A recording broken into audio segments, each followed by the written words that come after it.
Hi, Josh Levitan, creator of Wands. This is my wife Leslie, who has graciously agreed to help make a gameplay video.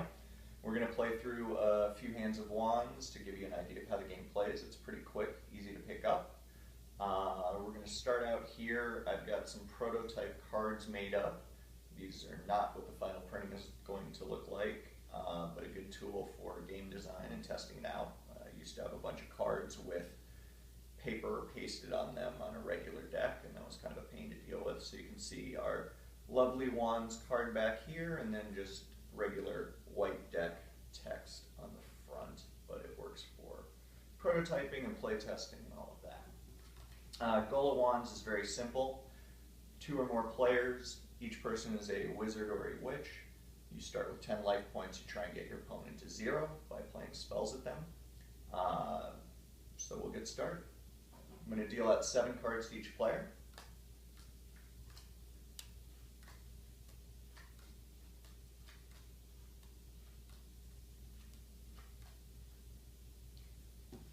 Leslie will go first. What she's going to do on her turn, and what everyone's going to do, is you draw a card from the deck, and then you can decide whether to play a card or take 1 point of damage.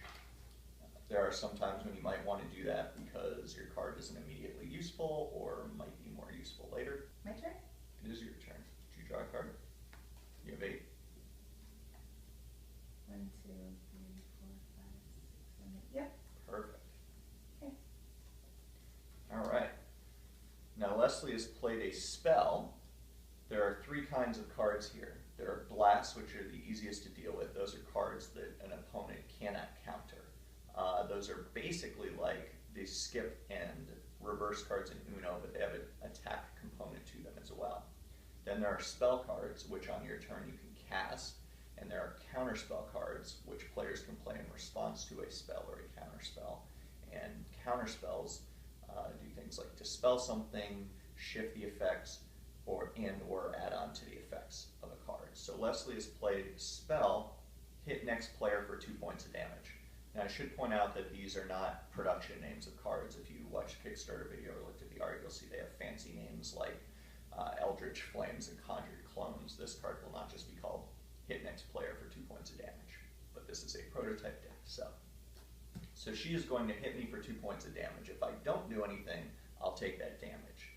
But I can play a counter spell if I want to cancel this out. So I am going to do that because we're showing you how to play the game.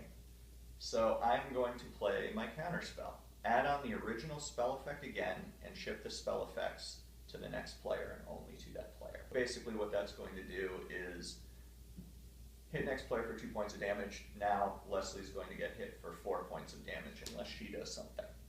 She has a chance to play a counterspell. I'm going to play a counterspell.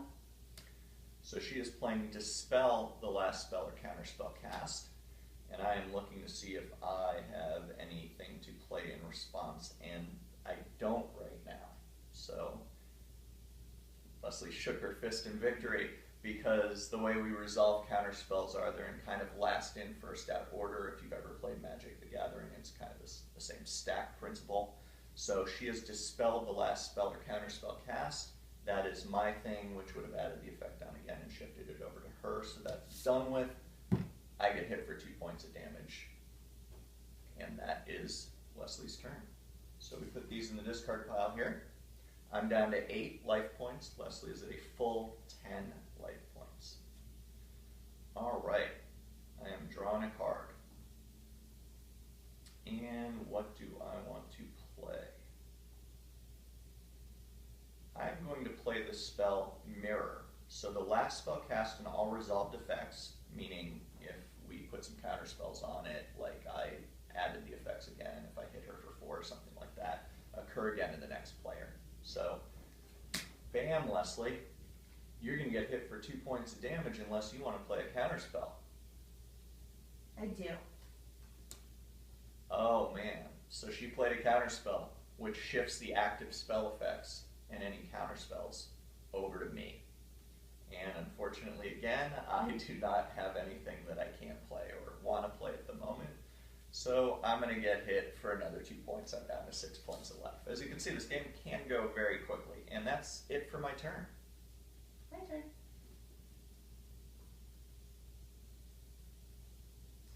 I am going to play a blast.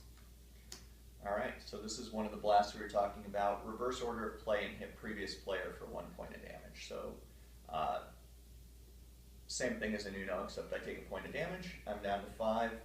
And like in Uno, in a 2-player game, a reverse is a skip also. So not only does Leslie hit me for a point, which I can't do anything about, but she gets to go again.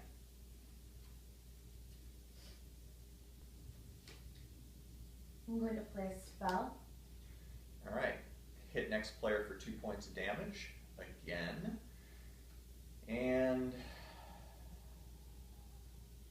I'm not going to do anything about that. I'm down to 4. I got to do something soon here. I'm going to try this again. I'm going to play the mirror spell, and I'm going to try and hit her for the same 2 points of damage again. Spell. I am not going to do anything. Alright, Leslie is hit for 2, and it is her turn to go.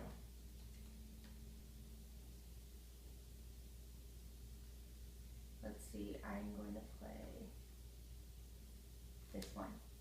It's a spell. Alright, so Leslie is playing a spell card which lets you discard X number of cards and then hit the next player for X plus 1 points of damage. And I suspect she's going to dump a bunch of cards out of her hand right now, which is usually how this one goes, particularly because I haven't been casting too many counter spells in response. Okay. I'm going to discard 3 cards. Alright, so Leslie would hit me for 4 points of damage if this goes through, if I don't cast a counter spell, and that would kill me because I'm at 4 points.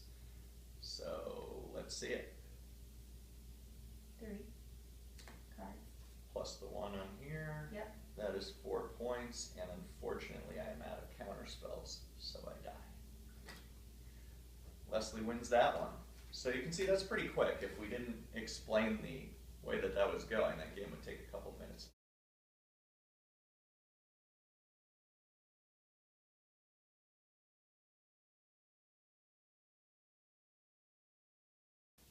Alright, I'm going to play this spell. I'm going to swap life points with next player.